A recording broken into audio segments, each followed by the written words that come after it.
থাকতে পারি, যদি মনে করেন আগামী কালকে মরে যেতে পারি, হয়তো বাঁচবো না, তাহলে মৃত্যুর পরে করণীয় কি সে বিষয়ে আপনি উত্তরাধিকারদের কাছে ওসিয়ত করতে পারেন, নির্দেশনা দিতে পারেন।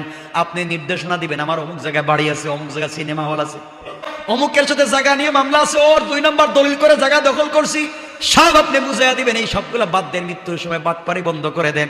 বলতে চান আপনি আমি আগামীকালকে মরে যাব, ওসিয়ত করেন, আমি মরে গেলে আমার সম্পত্তির কিছু অংশ তোমরা আল্লাহর রাস্তায় দান করে দিও, তোমরা আমার জন্য দোয়া খায়ের করো, তোমরা যদি না পারো এতিমখানায় দিও, আমার সম্পত্তি দিয়ে একটা মসজিদ বানাইয়া দিও, একটা এতিমখানা বানাইয়া দিও।